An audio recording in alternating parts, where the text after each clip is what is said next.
If it's in a word or it's in a look, you can't get rid of these boys. Hello, and welcome to the pod people. I'm the Baba Spook, Matisse Van Rossum. I'm the world's shittiest kid, Ben Sheets. I'm the Babadank, Cleveland Mosier. Oh, shit! And together, we're the Babadooks of Hazard.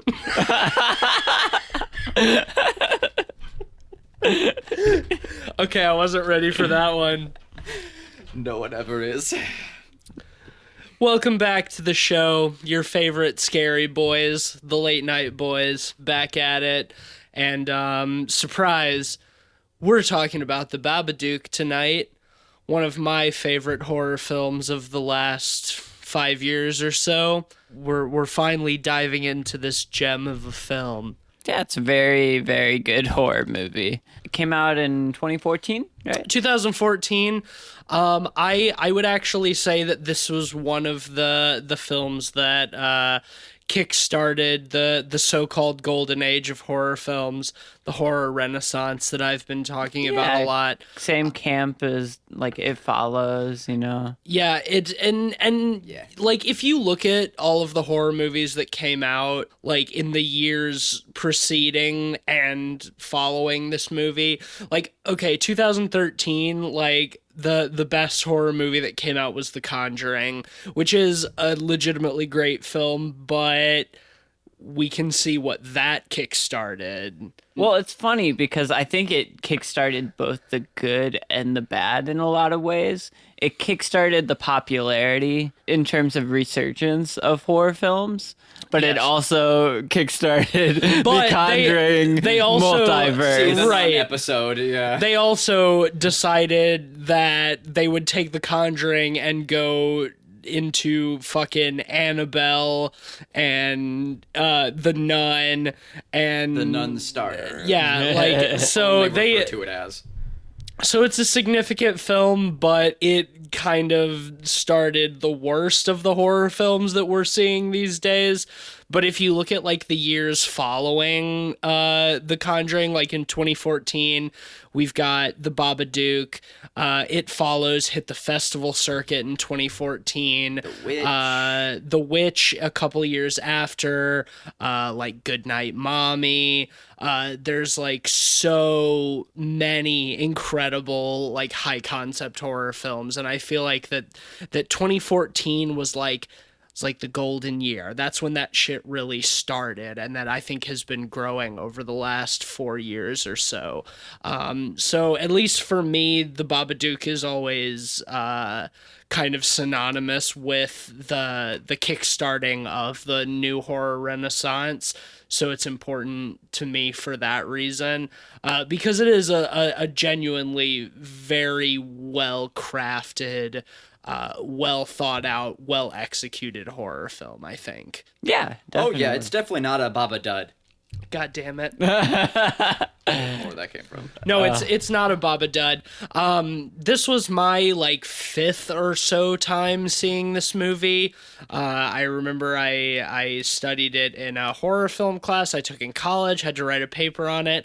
I know you've seen it a few times as well, Ben. Yeah, I've seen it about 3 or 4 times at this point. Cleveland, though, this was your first time seeing it. Yeah, I was a virgin to the Babadook cinema experience. And you have somehow managed to avoid all spoilers for this movie for about 4 years now. Yeah, it helps when you live under a rock, but I mean, yeah, I get that, but that's still just absolutely wild to me that you were able to go into the Babadook in 2018 completely fresh. I didn't even know I had a kid in it. Yeah. I'm dead serious. Yeah, I got real lucky, and I had a lot of people recommend it to me. Like people were telling me about the film, but I usually as soon as anyone starts getting anywhere near plot, I just start wailing like a banshee until they just turn and start running, and it's worked pretty well for me on that front. You know. Well, no, I think that that probably did you well in terms of this film. I'm surprised you didn't really get any of this spoiled, though. I mean, Even the Babadook itself was kind of a meme for a little while. Well, the weird thing is that the Babadook has become like the new like LGBT icon. Yeah, well, for literally no reason. well, It's the hilarious. reason was Netflix accidentally categorized the Babadook under LGBT films. That's right. That's right. And right. No, so- you're right. I remember so- that actually. yeah. What? So the LGBT community took it under their helm and made the Babadook a gay icon now. That's right. That was why it happened. I totally forgot about that. I love it though. I Which fucking is love it. hilarious. Because it has led to such an excellent slew of Babadook gay memes. Oh, it's great. So now that like you'll go to like gay pride events and stuff, and there'll be people dressed as the Babadook. Yeah, yeah. Oh, I love that. Like, I love that. that's legitimately a thing. Good. Like Yeah. It's for We need a about gay horror icon. for about I'm like about it. yeah, for about like the last 2 years, like the Babadook has been like a symbol of like LGBT culture and allies and stuff Wow, like I that. had no idea. Just for the sole reason that Netflix accidentally put the Babadook in LGBT You know what? I like it related better for that. movies. Like it has absolutely nothing to do with its sexuality. You don't have to ask about its sexuality. No, not at all. It's just a gay icon, and I love that. It doesn't have to be like overly just flamboyant. by mistake. Yeah. Like Yeah. as a film, like the That's- Babadook has nothing to do with gay culture or anything like that. But it was just a simple categorization mistake that turned the Babadook into a gay icon. Well, I know And what I'm dressing up for next Gay so Pride. here. Oh I'm my so God. here for it. Love it. Love it. God, that's great. I had no idea. Thank you for telling me about that. yeah. But for those of you like Cleveland who have been living under a rock for the last 4 years, The Babadook is an Australian horror film written and directed by Jennifer Kent, based off of a short film that she made in 2005. That I was not aware of, that we watched right after watching this one. Yeah. We can talk about that a little bit at the end, I think. Yeah, sure. No, I agree. But The Babadook centers around a single woman raising her somewhat problematic child. I would say one of the worst kids in movie history. Yeah, just absolute little shit. And she's at the same time coping with the death of her husband, who died in a car accident when they were on the way to the hospital to have the child. So The Babadook is very much a heavily symbolic, metaphoric film about coping, just in general. It's a fucking really, really goddamn good movie. If you have been living under a rock like Cleveland, crawl out into the sunlight and watch this movie already. You've had the last 4 years to do it, god damn it. If anything, so you can finally understand what the Babadook really came from. So I think one of my favorite parts of this movie is the editing. Yeah. The feeling of anxiety you get throughout the movie between the mom and the kid is presented so well with how it's cut. You get some really smart choices in that. For example, at one point, the kid decides to climb to the top of a swing set, and he's just like standing on the very top of the swings. It intercuts between the mom having a conversation. And it's the usual stereotype with the kid saying, "Mom, look at me, look at me." And of course the mom isn't, she's busy talking. Right. Yeah, with him climbing up, and then he gets to the top and he stands, and you cut from seeing him on top to like her friend's horrified reaction to him immediately screaming in the car, you know? Right.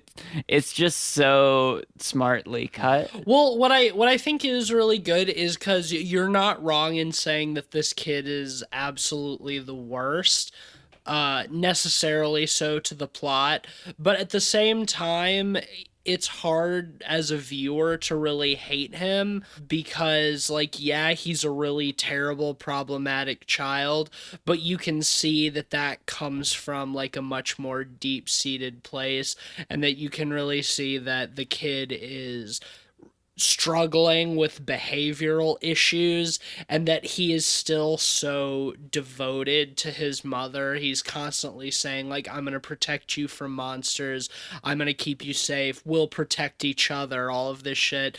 So at the same time, he's still very, like, a sweet child, and it's hard to, like, really be like, oh my god, this kid is so fucking terrible. Even when he's pitching these little tantrums, it's like, oh, well, because the kid has not been raised in a particularly healthy environment, and it's a very realistic portrayal of a problem child, I think, because a big part of the mother's struggle, Amelia's struggle, is that she wants to be a good parent so bad, and she's trying so hard to be a good parent, but at this point that we see her, she's just at her wit's end.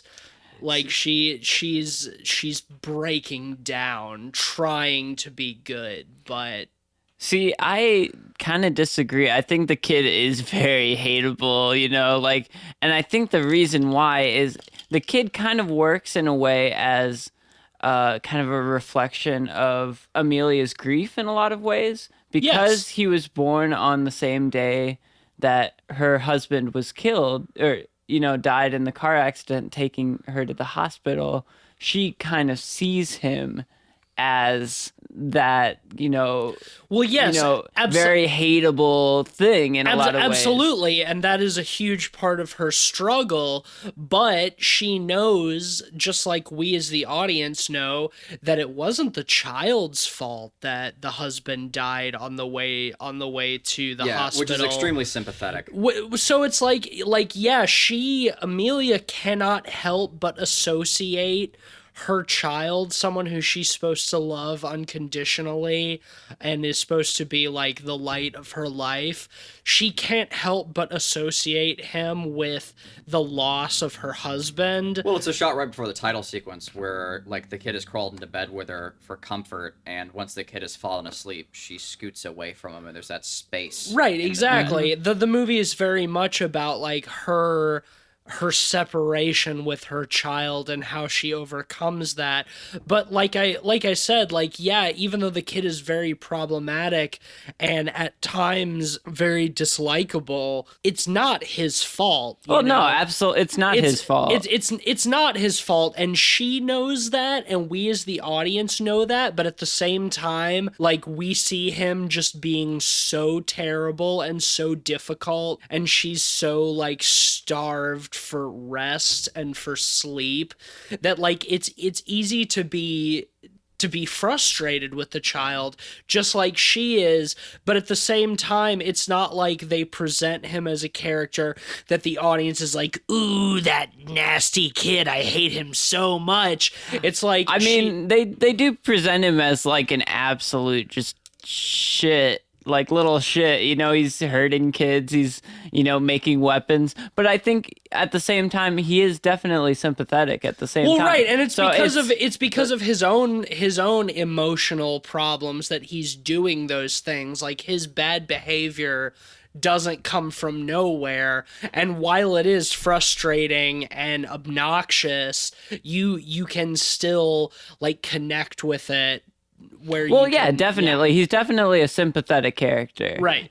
Ultimately, he's still, doing a lot of things where I think a lot of the horror in the first half in particular even comes from, the idea of having a kid that, is completely unmanageable and, has all these behavioral problems. Absolutely. Yeah, I think I agree with that. I think that even then, though, it is a matter of you feel like the kid is afflicted. I felt like in relation to the very premonitory moments with the Babadook, that, like, it was the kid being afflicted by it, and it was going to represent, and I was wrong, but it was a very intentional misdirection, that the Babadook was going to represent something wrong with the child, and that the child was going to need fixing and help, and that was going to be the sympathetic edge that they're pulling at. And Right. instead, of course, they pull in a very different direction, and we'll go into that later. But in respect to the scenario, I personally, I always felt my concern was usually driven out of the situation Right. that the mother was in, not necessarily the child. Well, no, even and at those I moments. and I think you bring up a very good point that goes into how well structured the script of this film is, as well, is that a lot of the early stuff with the Babadook, with the villain, is obviously only the kid can see it. Yes. So you do get a lot of that idea that this entity is after the child, is haunting the child. It's the problem with the child. Right. Which is something that is done a lot in horror movies. Might even say overdone. Overdone, yeah, sure. But what It's been Baba done. Yeah. it's been Baba done to Baba death. Yeah. But To the point where it's Baba doll. Gotcha. But ultimately, like the Babadook is not so much afflicting the child as it is afflicting The mother. Amelia. Yeah, right. Which exactly. I love, because it's just, I practically knew going in that they were going to. I felt this deep realization that the child was going to end up becoming spooky at some point. Like, it's very poorly phrased, but you get where I'm going with this. No, I totally it's- do. Spooky kids are trope number 3 in the book of spooky tropes, and the kid's got kind of spooky buggy eyes. Like, I was like, oh yeah, they're gonna spookify this kid, and they don't. And I really loved that, like how wrong I was. Well, in fact, they do the opposite towards the climax, where the mother becomes possessed by the Babadook, and the mother becomes spooky. You know, the child actually remains quite pure through Entirely sympathetic. the duration of the film. I mean, yes, he has his behavioral issues, and we see those wearing and tearing on the mother, but the change happens to her rather than to the child, where in another type of horror film, like, yeah, exactly like you said, the kid would become spooky. The kid becomes possessed or whatever, and it's up to the mother to defeat the evil or whatever. And yes, it is still up to the mother to defeat the evil in the Babadook, but she is the one who changes.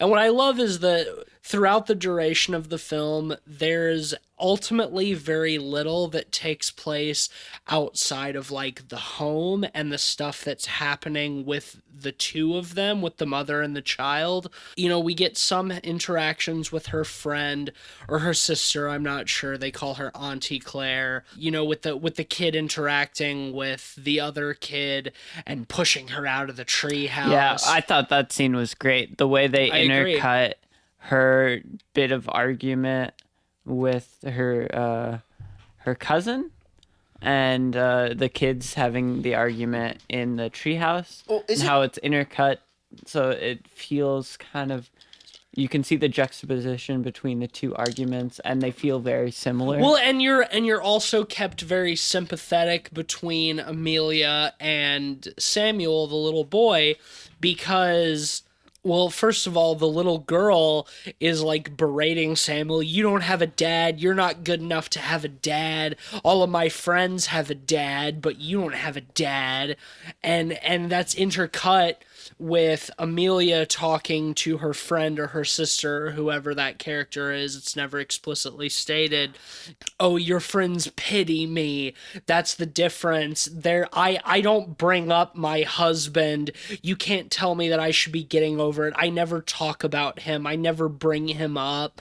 So why are you getting on my ass about that? And I even love in the scene before where they're at the party, and it's the aunt and all of her friends and stuff, and Amelia is sitting on one side of the screen by herself, and every time they intercut, it's always a low shot looking up at all of these other women like they're looking down on her, you know, because she's a single mother and because she has this problematic child. And it's like there's really so much more to it than that, but they're all looking down at her in judgment. And really, that's and everything she says in that scene is pretty well justified. No, absolutely. Like, and that's another what thing I loved about it. That's another thing this movie does really well, is that it does a great job of visual symbolism. Like that scene is just one example of these women looking down on her. And it also goes to show why I was so surprised by the direction it took with her, like having to deal with those problems so directly with the Babadook, because you're so brought to sympathize with her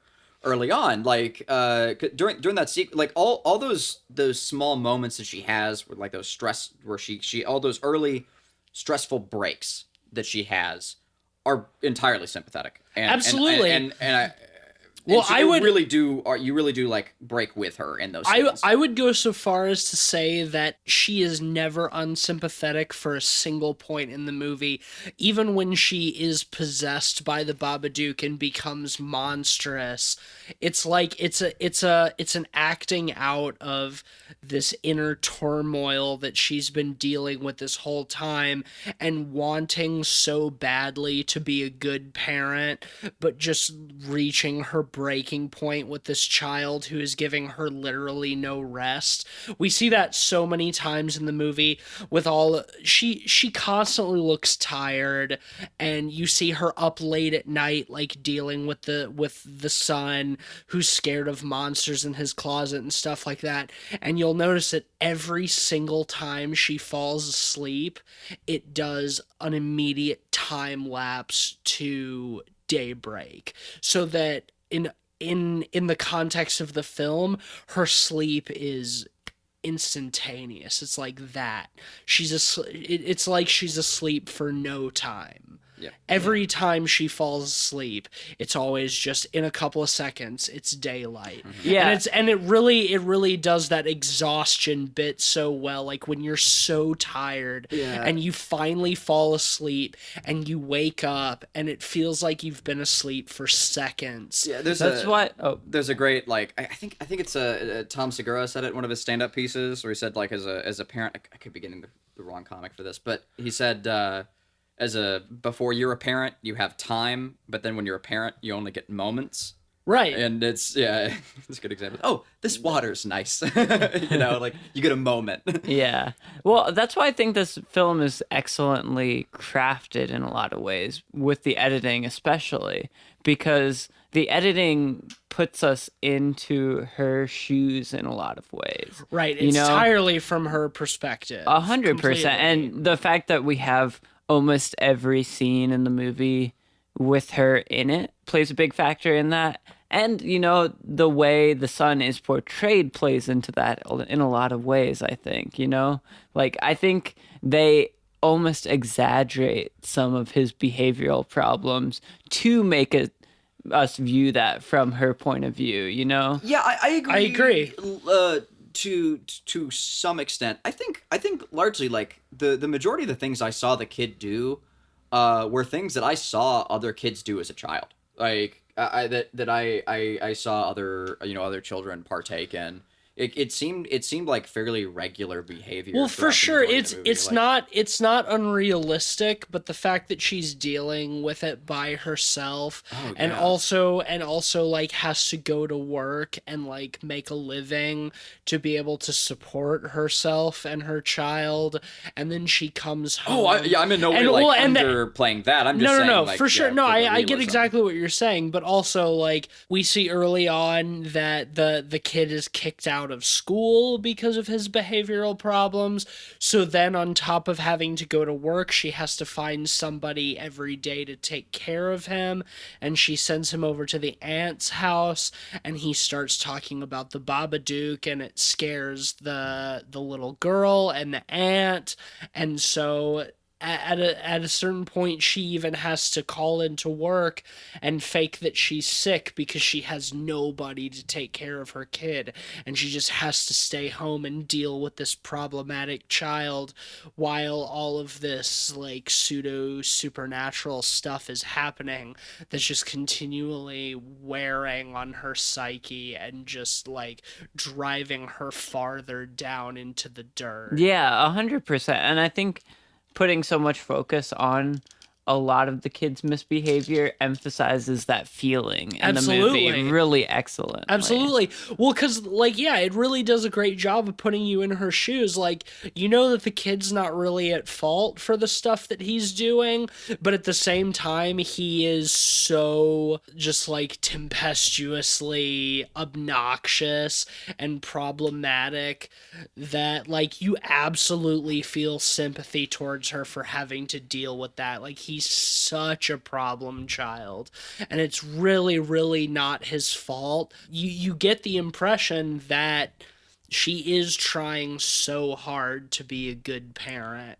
Yeah, but well, there's literally only so much she can do. he almost becomes a source of anxiety throughout the movie. Absolutely, you know? Because absolutely. you don't know what he's gonna do next. Oh, he's you definitely know? a source of anxiety. Yeah. So, Well, like, that's what the Babadook is, you know? It's like the child is the source of anxiety, and her trying to deal with the grief of her husband's death while also raise her little boy in a loving home, and just that constant push and pull between that eventually breaks her, which is literally what the Babadook as a villain is. You know, it's that combination of her grief and her struggle to try to be a good parent, but not being able to balance it with that sense of resentment that she can't help feeling towards her child. She can't help but look at him and think, you're the reason my husband is dead, you know? Mm-hmm. And that's so well portrayed in the movie. Yeah, I think it's excellently done. It's also, in a way, some of that is one of the biggest problems I have with the movie. Just because that stuff is so excellent that when it gets blunt with, you know, what it's doing, when it, like, explains to the audience what it's doing directly, the metaphor is already clear. It's a little redundant. It takes some of that subtext away. I would agree. know? I would agree, but I will say that in my opinion, it doesn't really get blunt until the end. Or redundant, and even then, like it never, that the dialogue never overstays its welcome. Like I was never bothered by it or perturbed to any degree, and it never felt out of place or problematic. It felt like it needed to be there. It felt like something I'd seen before. I agree with that. I think that by the end of the film, it's not really under any illusions as to what it's supposed to be about. I think the Babadook as a metaphor is very complex and very open to interpretation based on what you personally want to project onto it. But, you know, you've got those scenes towards the end where it appears to her as her dead husband a couple of times, and it's basically like, okay, yeah, this monster is her dealing with her grief. Yeah, and More that so was than one of my anything. problems. You know, it's a little too blunt in showing that directly. You know, I think it's pretty clear that it is about that, so showing it directly kind of takes some of that subtext away.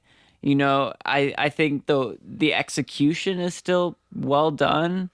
I was just hoping for a little more subtext in that, a little more subtlety. I suppose so. I don't think that I would really consider it a problem for me, just because they do hold off so much on that bluntness until the end of the film, and that a lot of the stuff beforehand is very open to interpretation. I would consider it more that the end of the film is ultimately displaying its intent which does not necessarily mean that you have to take the metaphor as what they've intended, because they do leave it ultimately very open to interpretation.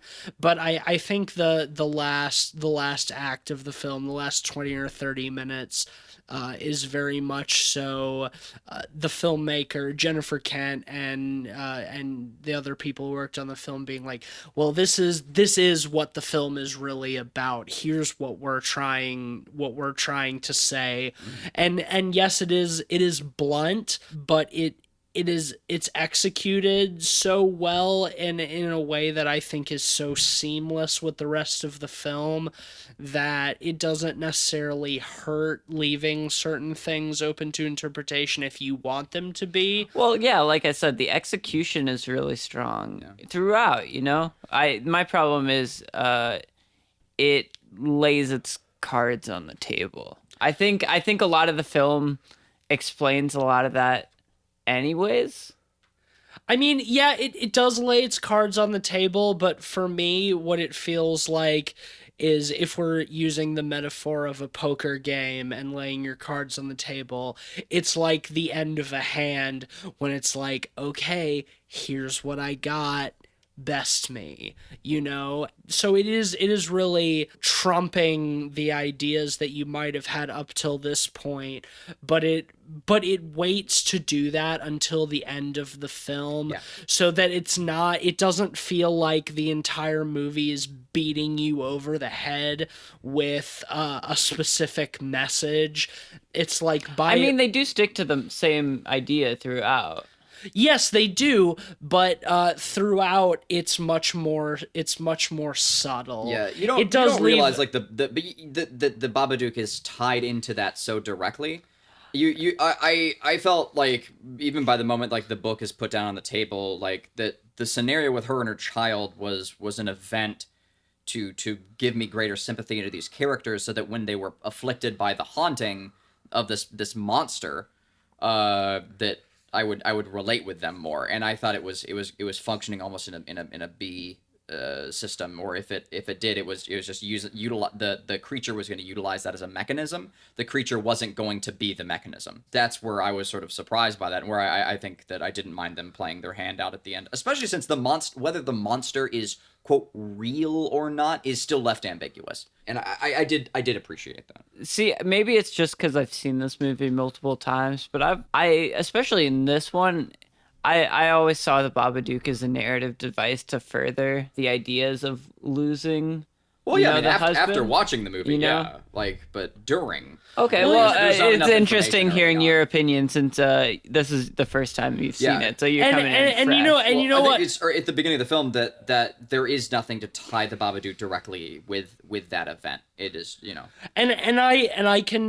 I think that I can sort of bridge the gap between both of you, because, like, yes, I have seen the film multiple times, but my reaction to it the first time was very similar to what you got from it, Cleveland. And yeah, like, I'm on the same page as you, Ben, in the ultimate, like, further analysis of it, because I have seen it so many times. Oh, yeah. And also because for a class I was literally asked to analyze it, which, you know, helped me come into a lot of the decisions that I've made about the film ultimately. But I think that overall, like, further cements why I think this is such a good film, is because it has a very specific interpretation that you get from the first time watching it, but at the same time it's such a well-developed metaphor that the more times you see it, you can start to take a lot of different things and fit them into place. It's very much a film that is open to you as the viewer filling in the gaps and stuff as you need.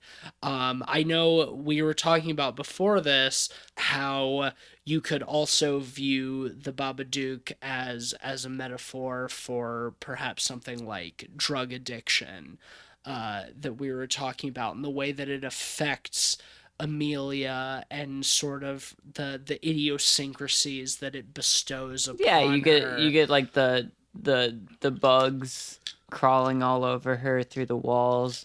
You know, her erratic mood swings. Her jaw aches even. Yeah, her jaw aches, which I love.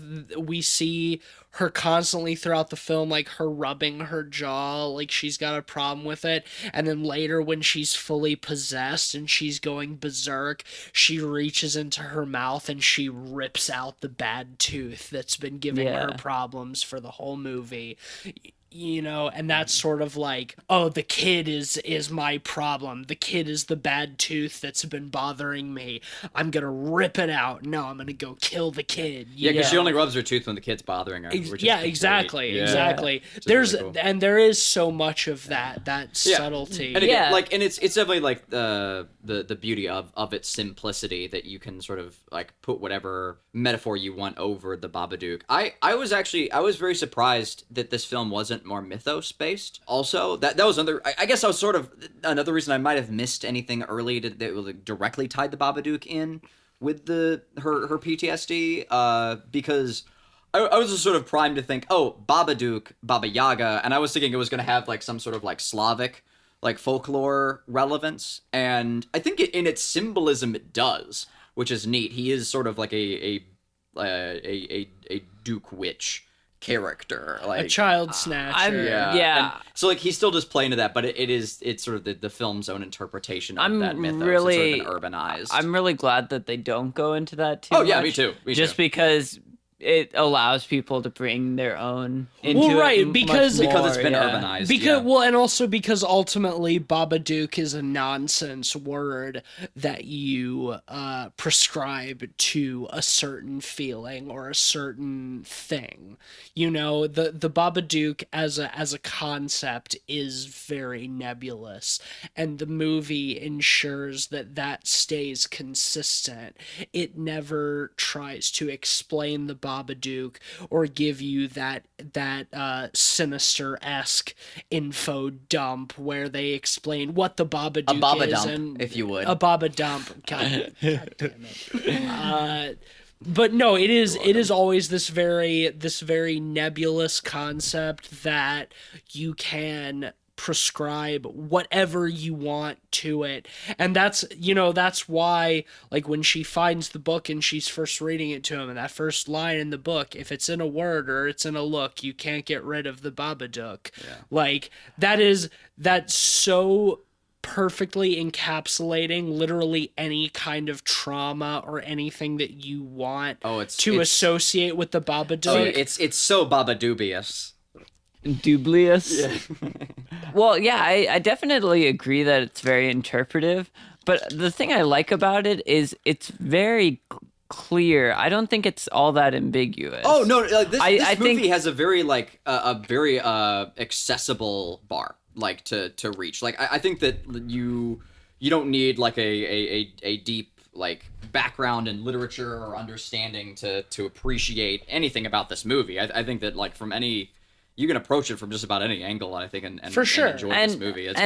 It's very accessible. And even in the metaphor of the Babadook, you know, the Babadook can be different things, but in the end, it's always going to be an expression of trauma or grief, you know, like. Well, it's you know, it's whatever you choose to think that it is, it's something for you to cope with.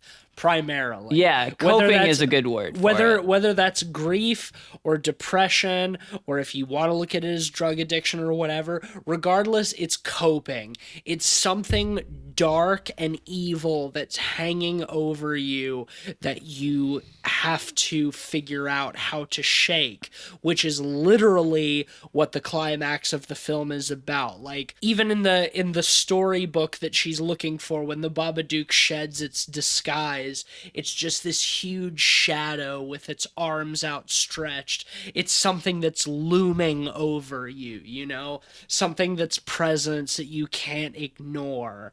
And and that's exactly what it is for Amelia.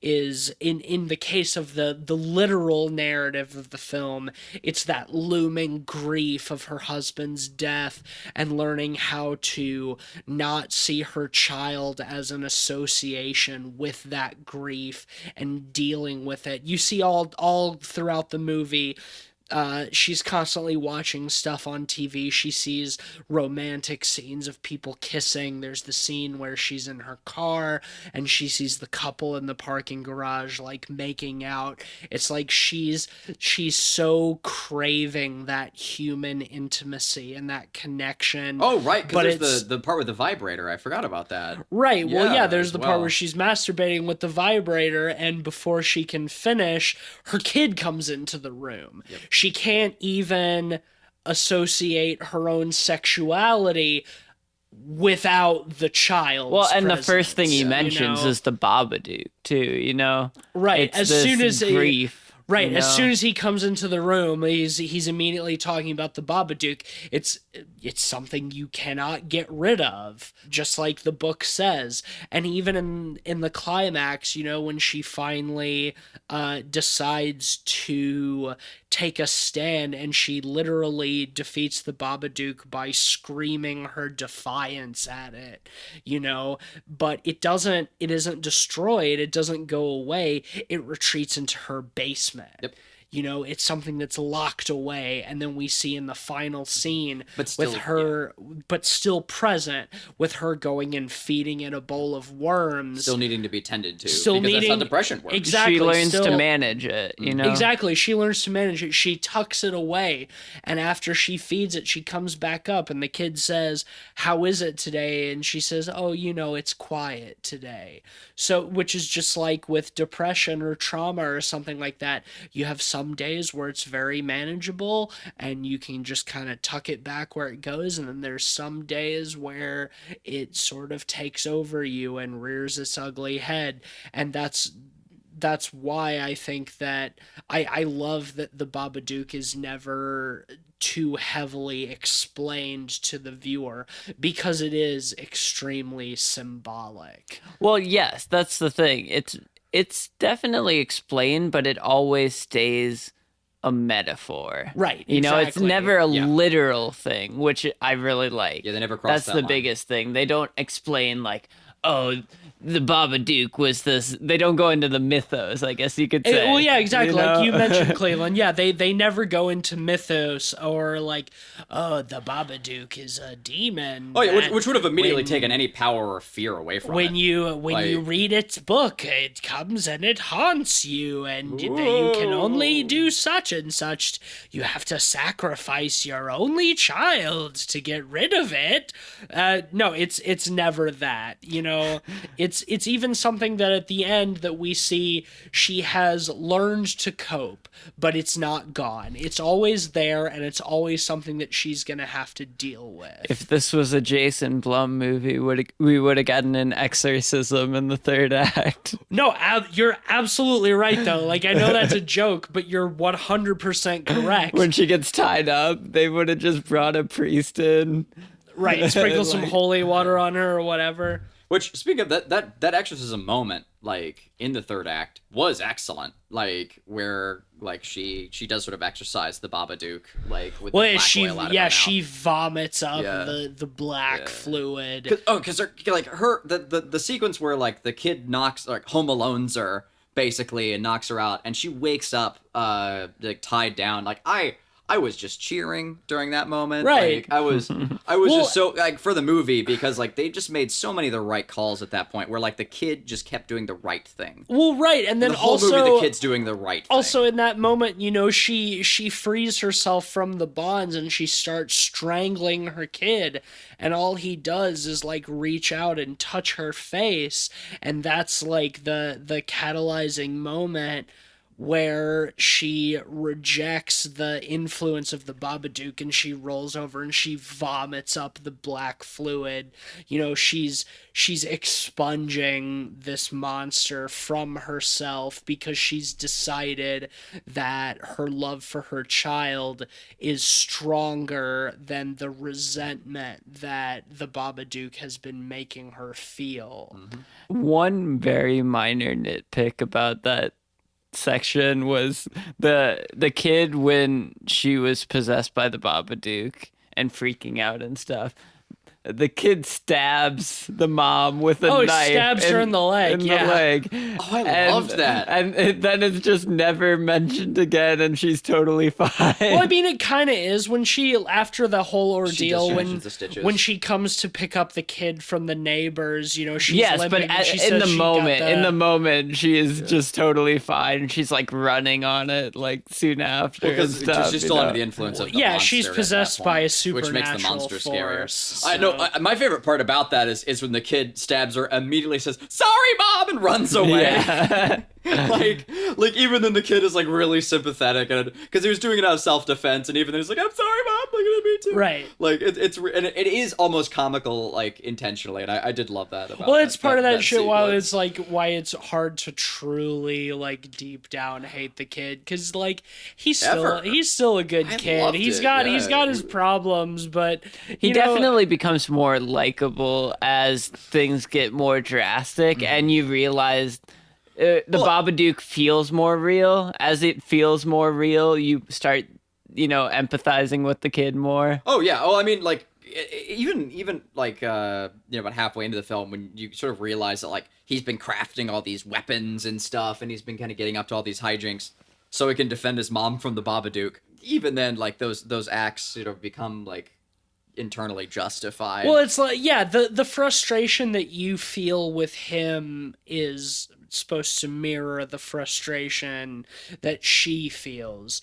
Yeah. But you do still have that sympathetic aspect because he is her kid and she loves him and she's trying to take care of him. She's trying to be good, but man, it's fucking hard sometimes because he's really a little shit. Oh yeah, and once the Babadook is made real, like to the mom too, I think at that point, like any concerns about like the kid being a little rat bastard are mitigated. Right. Like at that point, it's like, oh well, no, like the Babadook is real, is a problem. The kid's been trying to prepare for this fucker. There's a true villain at that point. Yeah, and I did really like that. Like it's all of his little Home Alone preparations were just delightful. Fantastic. Like, just delightful. Well, I think this is a good segue to get into talking about the Babadook itself a little bit, because I think we'd be remiss to not at least devote a little bit of time to the creature. I mean, if we missed that, we'd be a bunch of Babadorks. Yep. So, you thought I was finished. You thought I was out. I never think you're finished. Ever. But I really like how, well, it's established through the storybook that what you see of the Babadook is disguise, that it's hiding something beneath, something much more horrifying. And I love that every time in the movie that you see the Babadook, it feels very fake and artificial because of that. It doesn't move naturally, It's always very stiff.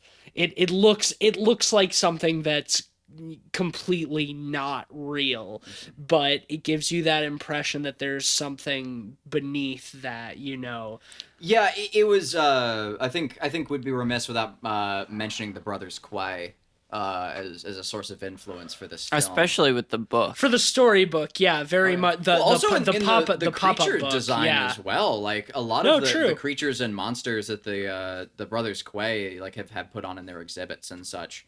And the set design as well, like it felt like that's one thing I definitely wanted to bring up if this is a good moment for it. One of my personal favorite things about this movie was the set direction and the style. The color design was unbelievable. Like the set design, I mean, pun intended, mad props. Like they did an exquisite job. It was very subtle, but to a degree of control, I would compare it to Wes Anderson almost. Like it is that house is so like just down to the tiniest details, intentionally picked on by choice of color.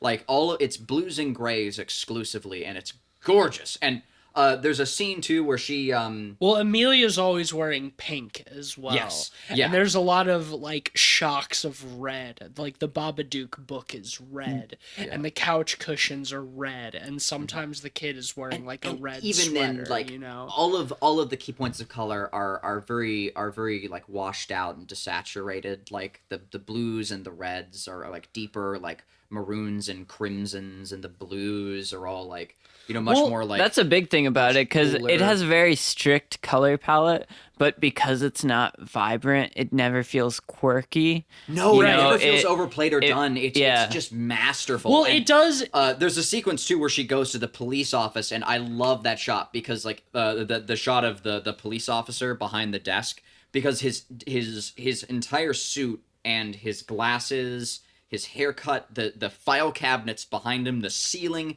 everything is either black, gray, or beige. And like even his skin, I feel, was like color corrected a little bit to just make him feel a little bit more beige. Right. Like, it's so good. Well, Oh, everything man. everything has a Love the color correction. has a very storybook quality to it, which I think is appropriate considering that like the pop-up book is sort of like the harbinger of the Babadook, you know, and even to the extent that she throws it out and then it comes back and then she tears it up and then it comes back and she burns it and it comes back, you know. It's the whole thing has kind of a fable-esque vibe to it, and the set design and the cinematography all very much plays into that storybook-esque aesthetic. Yes, and I would like to continue that point by saying that one of the beautiful things about the subtlety of the color choices and the set design was it allowed them to ease you into that dollhouse dream sequence at the very end. Right. Like it allowed them, because they had such a total and perfect control over the environment of that set. They were able to slip you into the dream so easily, right, and so like conveniently, because like seamlessly. Like that sequence at the end with the where you have the long hallway into dark and the bed behind her, it feels like a little doll house. Even the house has become artificialized by the Babadook, and again, like those moments reminded me so strongly of when I was visiting the I think it was the MoMA in New York, and I got the opportunity to see the Brothers Quay exhibit, like Brothers Quay exhibit live, and to walk around and to see all of their little perfect doll houses they've made was fucking horrifying, like really exquisite. But I felt like I'd been placed into one of those little like shoebox like pieces of horror art that they've created. It's funny you say dollhouse too, because in some ways, I see this movie as influencing Hereditary in some ways. You know, I see it in... I could see that as well, yeah. Expressions of grief, you know, representational... Compartmentalizing. Yeah. And from a movie maker perspective, I mean, like these films both put a great deal of focus into character development and personalization. Absolutely. Yeah. But I think you make a really great point about how the restraint of the color palette and the design really helps pull you into the third act.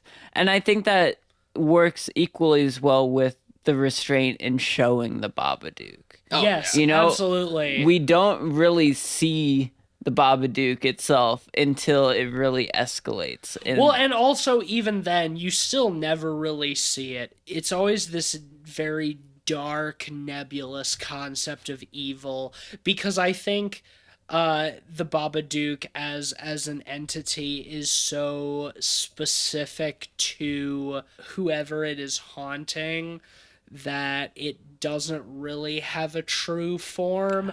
You know, there's a lot of implications of its true form. Obviously, like what we see of it is a disguise, but when it quote unquote reveals itself at the end, we don't see that. It's always just darkness. Well, because it's revealed 100%. itself as her right, her and then affliction. a That couple is of, what is underneath all and of those and a things. couple of times at the end in the last couple of scenes, we see from its perspective, from its POV. You know, Yeah. Which are well done. Like those sorts of POV shots are pretty outdone in cinema, but they evoked like something from me. Like I was, right, I was but I quite, think it's I think it's so good that we never get a good idea of what the Babadook is, because I think it is so metaphoric and symbolic that to give it a real form is doing it ultimately a disservice. 100%. I think it needs to stay ambiguous. Oh, yes. Yeah, no, I think the restraint is an excellent device because it pulls away, the literal from it. It leaves it more representational. Like you see something of it in that last confrontation, but you can't tell if it's like wings or arms or horns.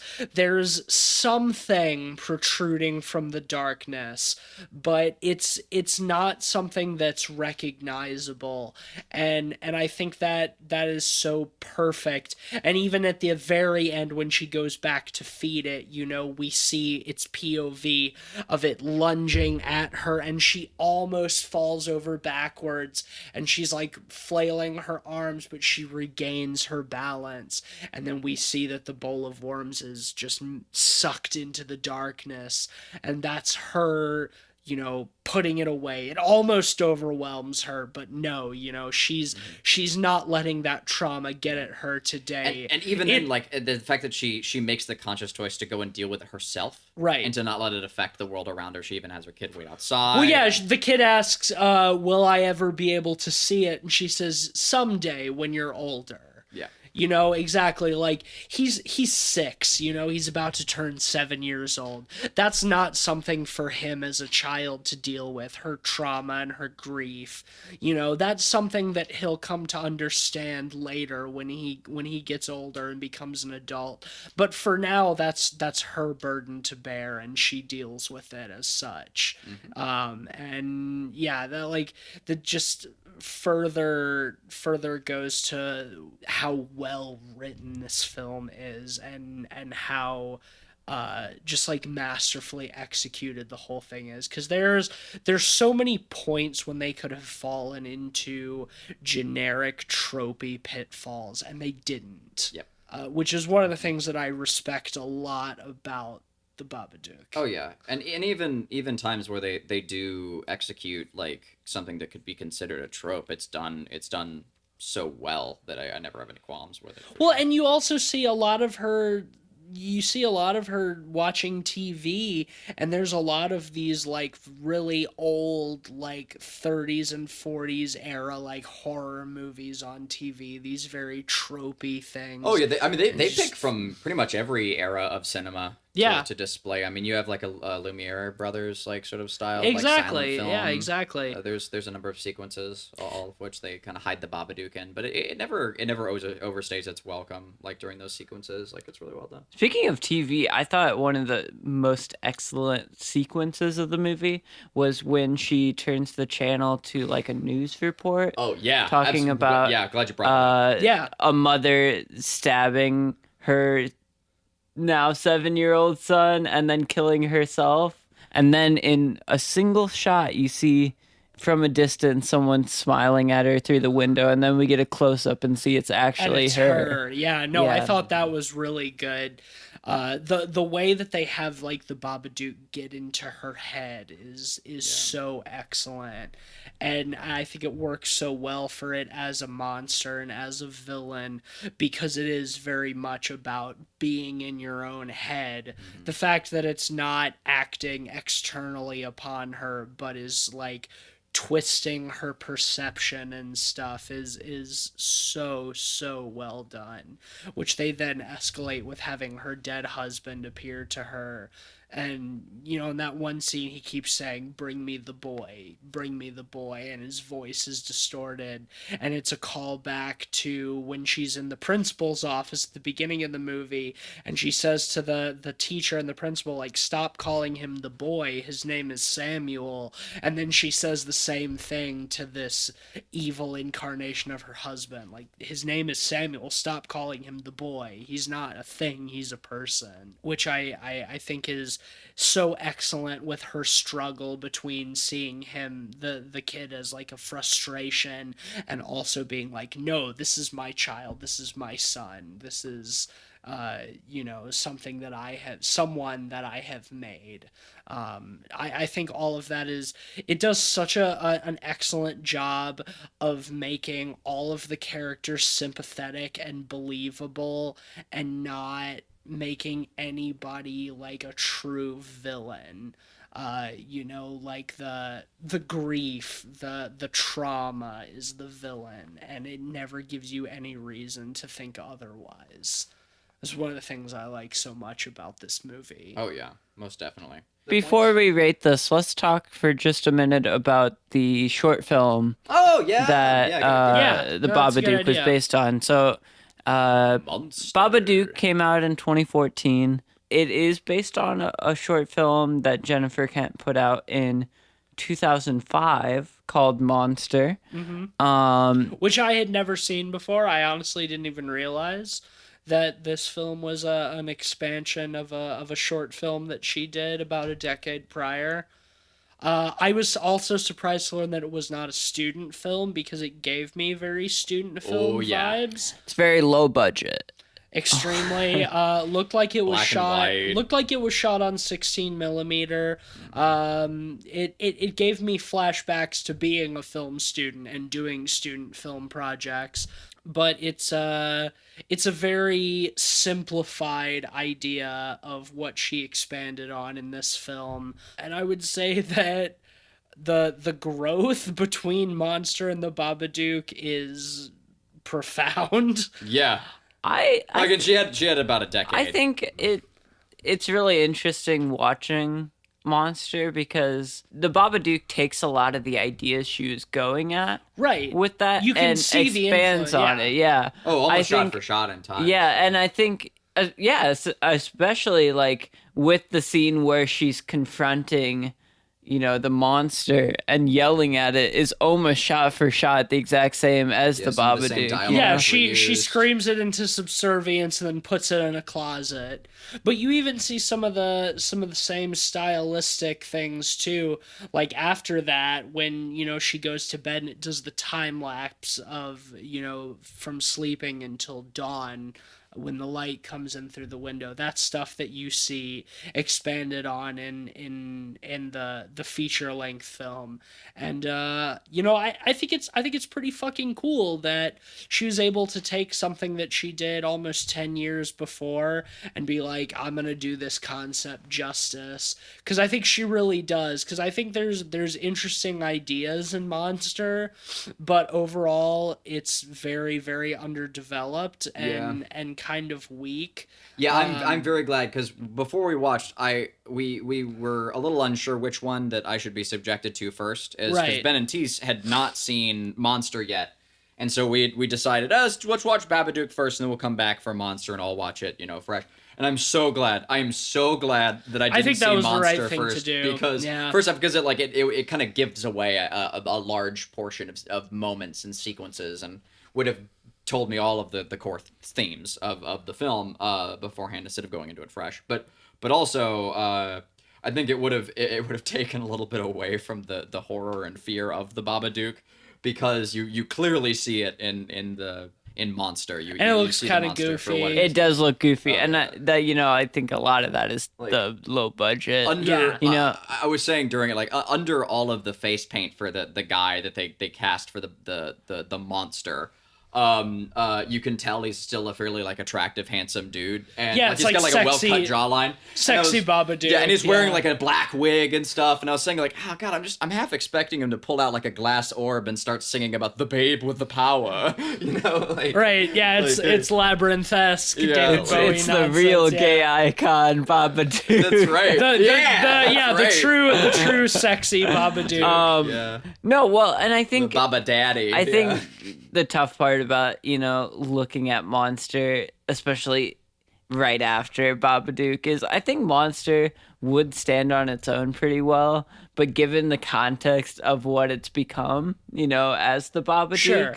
it does not stand up.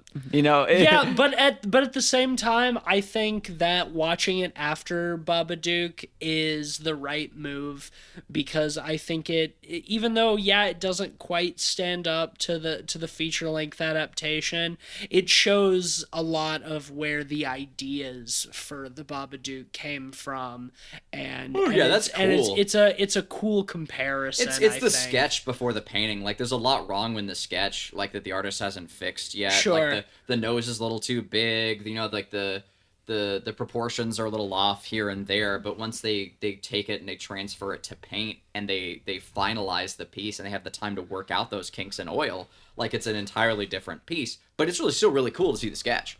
Yeah, Like, absolutely. I appreciated it in both. And I think y'all made the right call to say let's watch Monster afterwards, because having seen the Babadook before, I was in favor of watching Monster beforehand, so we could see where it came from. I was almost in that camp too, because like, but no, it would I be think neat for me to have a different experience, because y'all saw Babadook first, and then Right. saw Monster after, and then if I did the opposite, it could be cool. Like I was sort of in that same camp with you in that respect. Yeah, well, that's the thing. Since Like, this I'm glad was we your did. first time, Cleve, like, I think watching the short film would have spoiled a bunch. It would've, If it was just Tease and I, where we've seen it multiple times, I would have Right. been open to watching Monster first. No, I think you're right. Yeah, I But appreciate that, it was a good call. think you're So should we absolutely right. jump into ratings? Yeah, let's do it. I'll start this time. Yeah, the Babadook is I think a really excellently constructed and executed film. I think it's very significant in sort of kickstarting the horror renaissance of the mid 2010s. I think there's a lot of horror films that came after owe a lot to the Babadook, just in maybe not necessarily story wise, but just from its construction and its execution.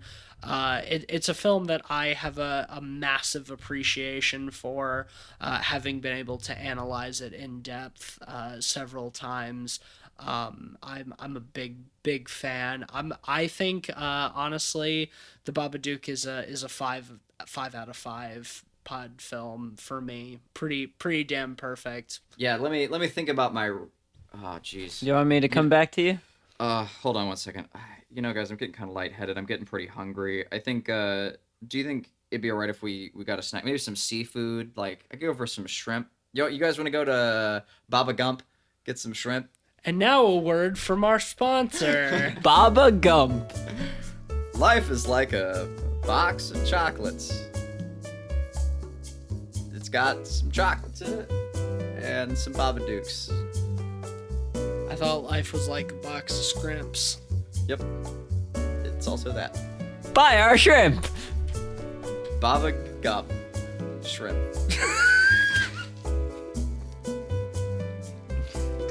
And now back to our regular scheduled programming. Right, so So- my actual rating. Yeah, okay, that's I think that's all of this.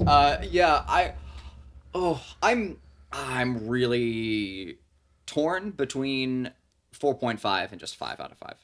The more we discussed it, the heavy-handedness, the more I really felt that it was necessary and that it worked well in favor of the film, and that was really potentially the only critique I was going to have going into this movie. I have very few critiques. All the spooks and scares land. The color palette is exquisite. The set design is spectacular. The acting, the lead, she gives a tour de force performance. The cinematography is on point. I loved everything about this movie. I think it might have been the movie that I wanted to see. It might have been the film that like played to my personal interests. But as a film goes, and excluding that, I think it's pretty damn spectacular. I'd need to see it probably another time or two, and I plan to as well before I say it's like a perfect film or anything like that. But do we do 0.8s? I'm. No, we only do holes and 0.5s. All right. I'll do 4.5. All right. I'll do 4.5. But I felt very good about it. It's a strong 4.5. All right, Ben. Yeah, well, I think the Babadook, as we've been saying throughout this whole episode, is excellently crafted. Whether it's the sense of style with the strict color palette, and its restraint in both the color and the way the story is told, the limited perspective to get most of the story from Amelia's point of view, or even the restraint in showing the Babadook. It all is excellently crafted. The one minor gripe I have is it's a little blunt with the hitting us with the loss of the husband. We get that a lot, and it robs it of a little bit of its subtext, but I think throughout it's excellently shown, especially with, the kid, how they portray that as almost a reflection of how Amelia sees her son. And I thought that relationship between the two was really good. This movie is really interpretive, but it's clear in what it's about at its core. The idea of trauma and grief and coping. This is a really excellent movie. I'm leaning between a 4 and 4.5, but I think I'm going to say a 4.5. All right. Well, that gives the Babadook a strong average rating of 4.7 out of 5 pods. Go see it if you haven't. Check that shit out. I think it's important to horror culture these days, and obviously a gay icon. So what are you doing if you haven't seen it? Fantastic movie. Most definitely. And now I'm gonna take us into that Metacritic corner.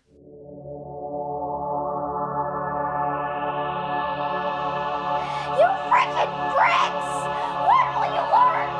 When will you learn that your actions have consequences? What time is it? Metacritic time. What time is it? Metacritic time.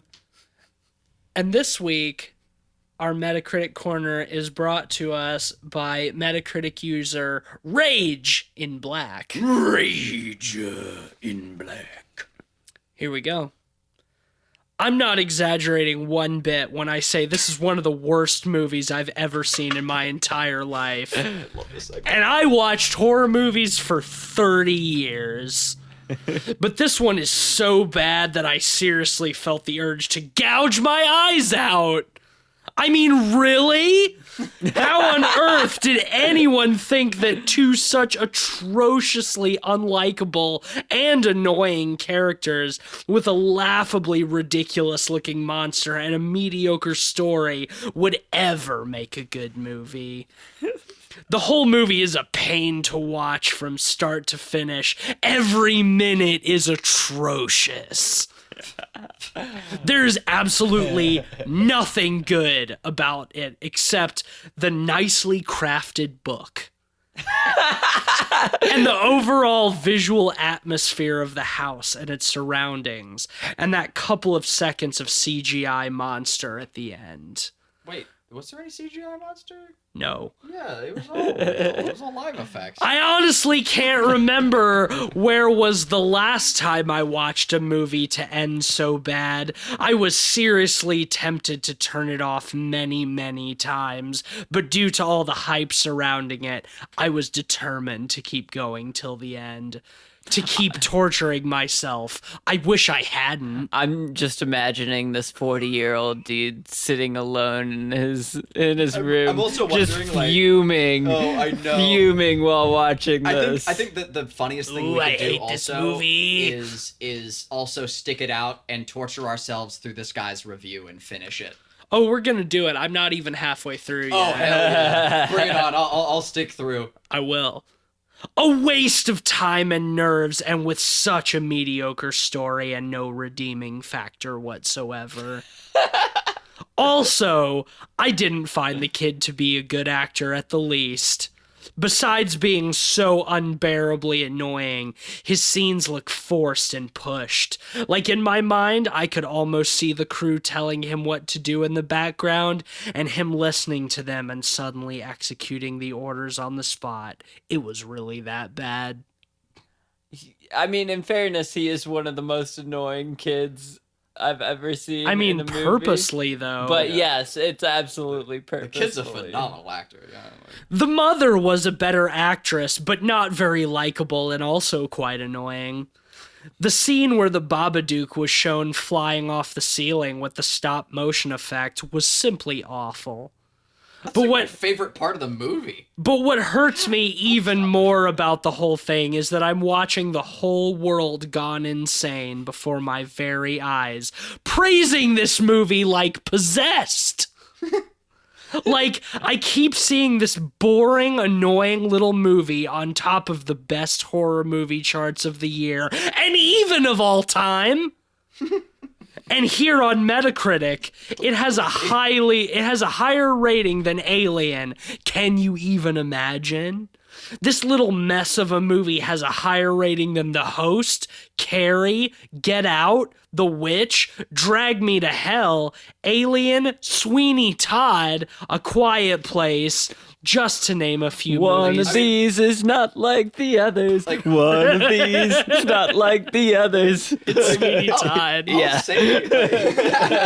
I'll say like no, I would rate Alien like higher than this movie, but I also mean, yeah, Alien probably isn't as me too, accessible but, and won't be as like- largely rated. Like 'cause And- again, that's one of the things this film did so well. Is And also, like, Alien is like an impossibly high bar of horror film. Yeah. Like, come on, bud. yeah, like it's Just to name a few movies that are on the top, but unfathomably still under the Babadook. Take a minute and let that sink into your head now. What are you guys even doing with your life here at Metacritic? But it's not only Metacritic, it's everywhere. This kind of thing makes me lose hope in the future of horror movies, and this is sad. In conclusion, this movie is overrated like hell, and it blows my mind to not be able to even nearly comprehend why it got so much praise, besides the gay community. As you may know, that's in the 2017, the Babadook became the official gay icon for the Pride Month, but still, this was in 2017. This movie got praise since it came out, but why? But why? I would not recommend it to my worst enemy. I hated it. It's pure torture of the body, mind, and soul. 0 out of 10. Unlike the masterpiece Sweeney Todd, this movie does not hold up. The tour de force, Johnny Depp in a wig, killing people, Helena Bonham Carter, making them into pies. Why would anybody think that the Babadook is better than the masterpiece Sweeney Todd?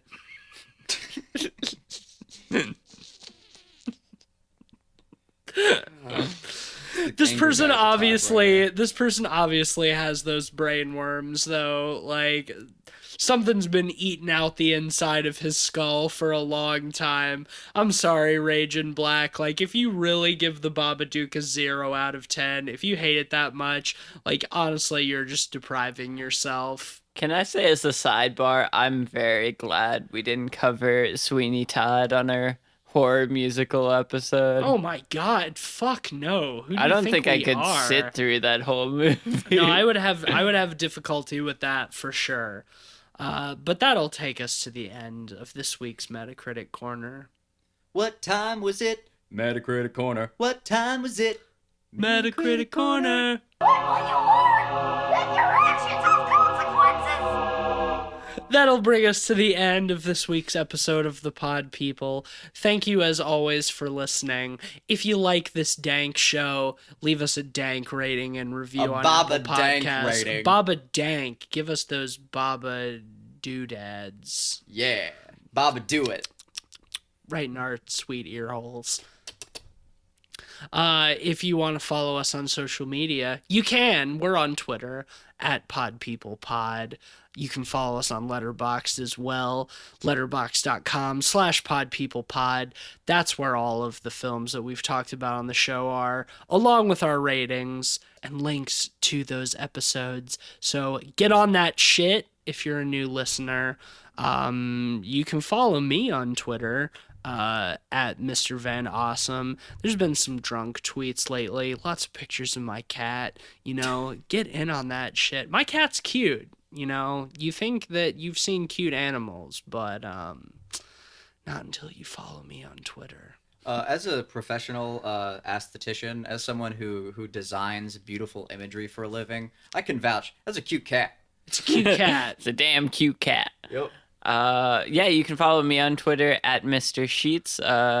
Go by the handle Goku's Basilisk, though it might change by the time this episode comes out. I'm That's thinking a deep fucking cut. I'm thinking for Thanksgiving I might change it to Drunk Orson Welles. You can look up at Mr. Sheets. Oh or shit, just, by the way, it's Thanksgiving, guys. Happy Turkey Day. Gobble gobble. motherfucker. Yeah, in case you were wondering why we didn't do a Thanksgiving episode, it's because last year we talked about literally all of the Thanksgiving horror movies in existence. Every single one of them. So, hope you ate some good shit today. Hope you're listening to us while you're sleeping off that itis. Hopefully you're feeling tryptophantastic. Nice. I know I am. Good. That was good. Cleveland, where can they find you? When I want to be found, you can find me on my ArtStation. That's my portfolio website where my artwork is featured. Primarily just Cleveland Mosier or Iron Prism. You can also occasionally hear I'll whisper sweet nothings into your ear via the Light Arc Studios Twitter feed.